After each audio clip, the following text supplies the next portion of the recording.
There is a precise moment in the middle of a conversation, or perhaps while you are driving alone at night, where you feel something inside you simply turn off.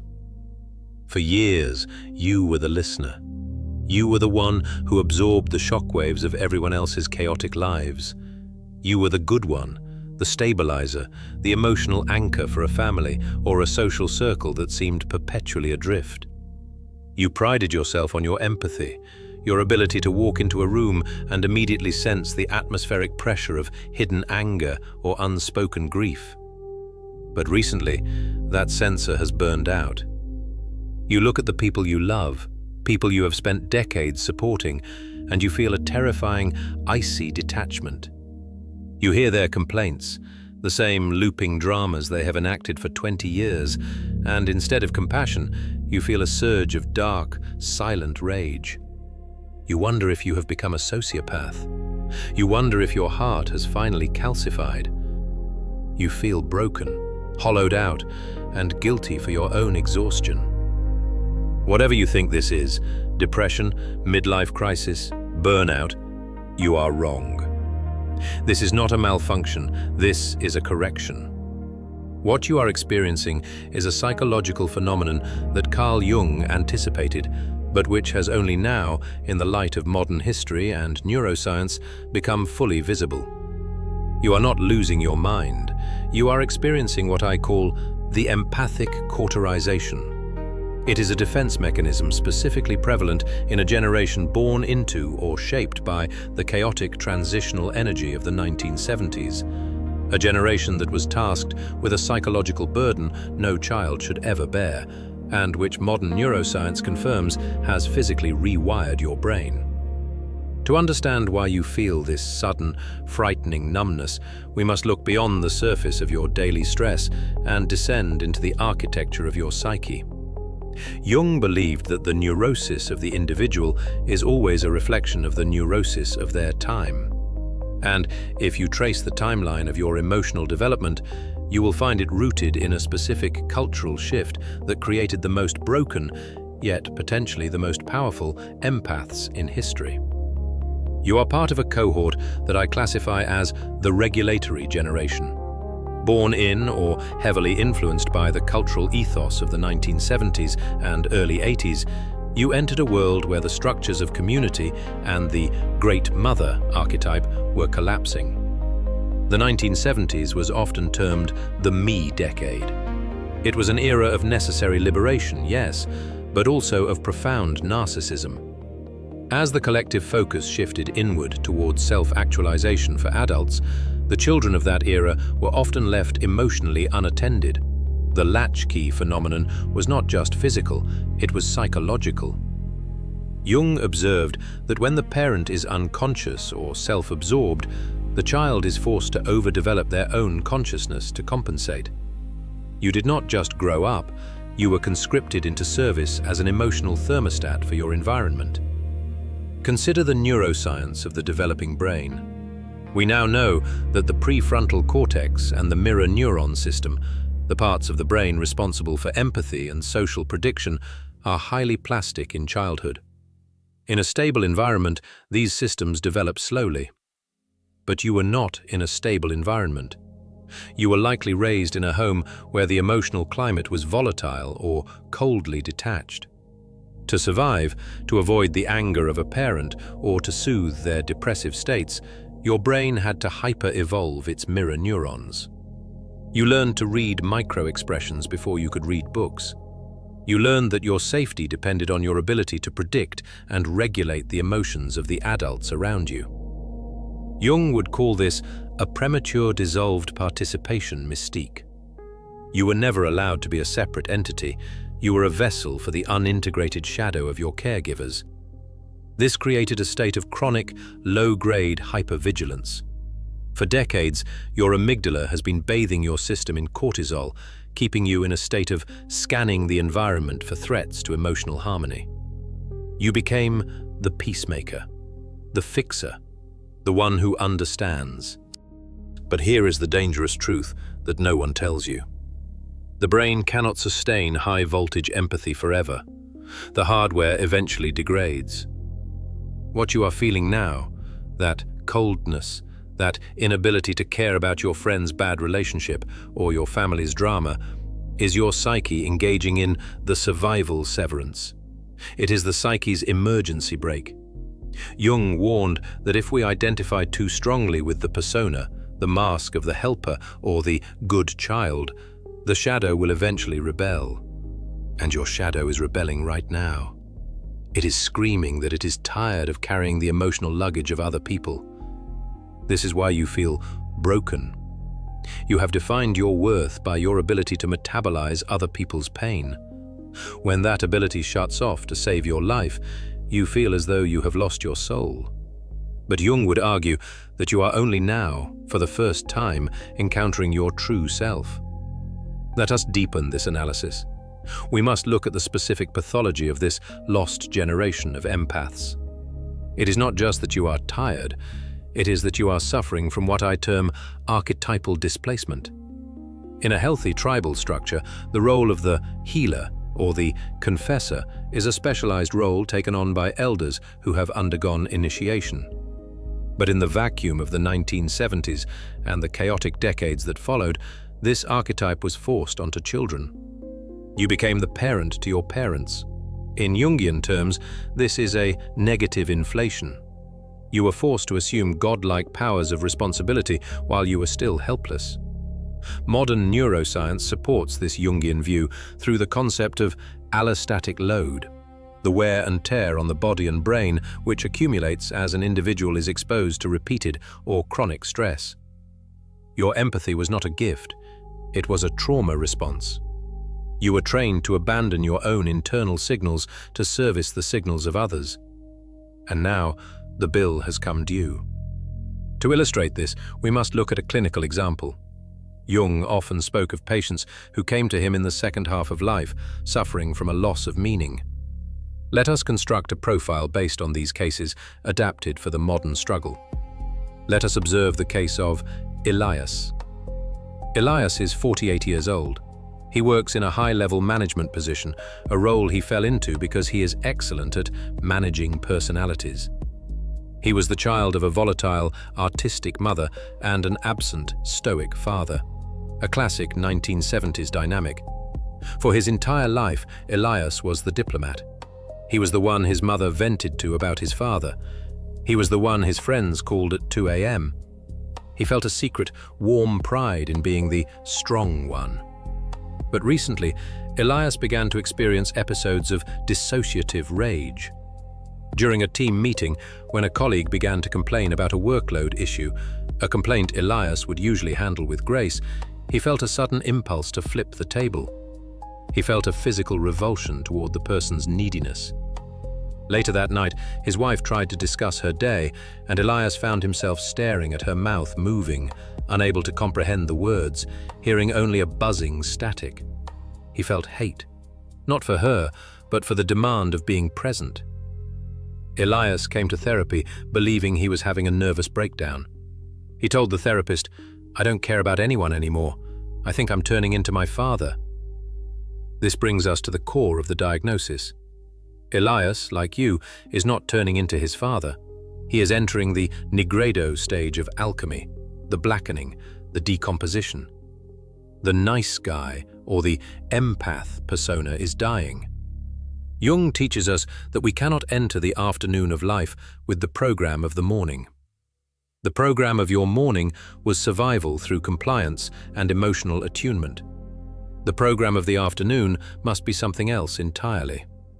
But before we can reach the solution, we must categorize the specific symptoms of this fracture. If you are part of this lineage of broken empaths, your condition will likely manifest in 3 distinct, escalating phases. Identifying where you are in this cycle is critical, because if you remain stuck in the second phase, the temporary detachment can calcify into permanent bitterness. Let us dissect the anatomy of your silence. We can map the progression of this broken empath syndrome through 3 distinct phases.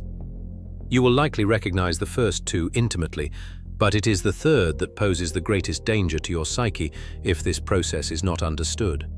The first phase is what I call the somatic echo chamber. This was your default state for most of your life, likely peaking in your 20s and 30s. In this stage, your mirror neuron system was entirely unregulated.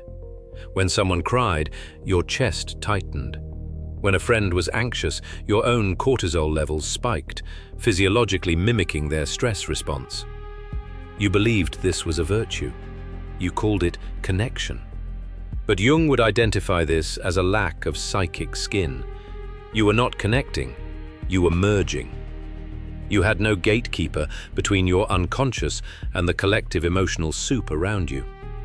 You were a radio receiver tuned to every frequency of suffering in your vicinity, unable to turn the dial. This unsustainable expenditure of energy leads inevitably to the second phase, where most of you reside right now, the nullification state. This is the phase of the burnt fuse. The brain, realizing that the organism is under threat from chronic emotional exhaustion, engages a radical downregulation of the anterior insula, the part of the brain involved in empathy and emotional awareness. You stop feeling. You begin to experience that terrifying indifference we spoke of earlier. Friends call with their crises, and you feel bored. A family member creates a scene, and instead of rushing to fix it, you watch them with the cold, clinical detachment of a scientist observing a bacteria culture. You may feel guilty about this. You may think, I have become cold. But this is selective empathic immunity. It is your psyche erecting a quarantine zone. The good child persona is being forcibly dismantled by the self-preservation instinct. You are not losing your humanity, you are retrieving your energy. However, if you stay in the nullification state too long without understanding it, you risk sliding into the third and most dangerous phase, the shadow inversion. This is where the broken empath becomes the resentful tyrant. Jung warned that everything that is suppressed comes back as fate. If you suppress your need for boundaries for decades, the pendulum does not just swing back to the middle, it swings violently to the opposite extreme. In this phase, the empathy curdles into contempt. You begin to despise the very people you once helped. You view their needs not as requests, but as parasitic attacks. The shadow, which contains all the selfishness, aggression, and coldness you were never allowed to express as a child, takes the wheel.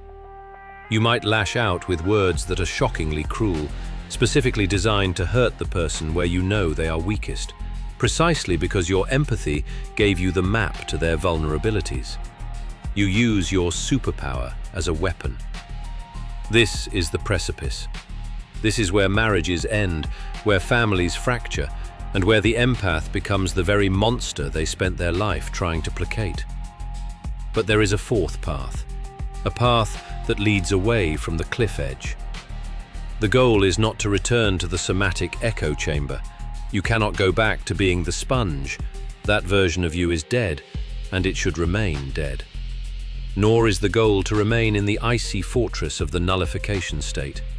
The goal is integration. Jung called this process individuation, the separation of the self from the collective. For you, the regulatory generation, this means learning a completely new way of interacting with human emotion. You must transition from absorbing emotion to witnessing emotion. You must develop what I term sovereign perception. Sovereign perception is the ability to understand exactly what another person is feeling, to use your highly tuned mirror neurons to gather data without allowing that data to hijack your limbic system. It is the difference between drowning with a drowning man and standing on the shore throwing him a rope. One is a tragedy, the other is a rescue. But how do you achieve this? How do you override decades of neural wiring that tells you, I am responsible for how they feel? The first step is a cognitive reframing of your role. You must understand that by fixing the emotions of others, you have been engaging in a subtle form of theft. Jung believed that suffering is the vehicle for consciousness. When a person struggles with their own shadow, with their own anxiety or anger, they are in the fires of transformation. By rushing in to soothe them, to fix it, to absorb their pain so they don't have to feel it, you have been stealing their alchemical process. You made them weak to keep yourself safe. This is a hard truth. Your empathy was often a control mechanism. If everyone around you was calm, you could be safe. To integrate this, you must begin to practice the pause of distinction. When the wave of someone else's emotion hits you, when the guilt trip starts, when the chaotic venting begins, you must visualize a physical barrier. Neuroscience tells us that simply labeling an emotion reduces the activity in the amygdala. Instead of feeling the anxiety, you must say to yourself, "This is their anxiety. It is not mine. I am the observer, not the container." You must treat your empathy not as an open door, but as a high-security airlock. You can look through the glass, you can communicate, but you do not open the seal unless you choose to. This requires you to tolerate something you have spent your life avoiding, the discomfort of others. You must learn to sit in a room with someone who is unhappy, angry, or disappointed, and do absolutely nothing about it. You must let their emotion exist in the air without rushing to vacuum it up. In that silence, in that refusal to fix, you force them to carry their own load. And in doing so, you give them back their dignity, and you reclaim your own soul. This transition will feel unnatural. Your brain will scream that you are being bad. Your cortisol will spike because you are violating the prime directive of your childhood survival strategy. But this is the fire of the kiln. You are hardening into a vessel that can hold water without dissolving. As you practice this sovereign perception, something remarkable happens. You stop attracting parasites. The energy vampires, the crisis junkies, the narcissists who fed on your lack of boundaries, they will naturally fall away. They will find you changed. They will say you have become hard. Let them. They are looking for a host, not a friend. In their place, you will begin to attract people who are capable of reciprocal resonance. These are relationships based on mutual exchange, not unilateral caretaking. But this evolution goes beyond just your personal relationships. It touches on something far deeper regarding the purpose of your generation. Jung believed that humanity is slowly evolving from a state of collective unconsciousness to individual consciousness. The lost generation, the broken empaths, are the pioneers of a new form of emotional intelligence. You were the test subjects. You were the ones thrown into the reactor of the modern emotional breakdown to see if the human psyche could adapt. The pain you feel, the burnout, the numbness, it is the friction of evolution. You are the bridge between the unconscious tribal codependence of the past and the conscious differentiated empathy of the future. This brings us to the final realization, the secret that turns your burden into a gift. Jung spoke of the wounded healer. The idea is that only the one who has been wounded can truly heal others, because they understand the topography of pain. But the wounded healer does not heal by taking the sickness into their own body. They heal by modeling what it looks like to survive the sickness. By healing your own boundaries, by refusing to be the emotional trash can for your lineage, you are doing the most powerful work imaginable for the collective unconscious. You are breaking the chain. You are stopping the intergenerational transmission of trauma that flowed through your grandparents, to your parents, and into you. You are the dam. You are the one who says, "It stops with me." This is not a passive act. It is a warrior's stance. It requires a ferocity that the nice version of you could never possess.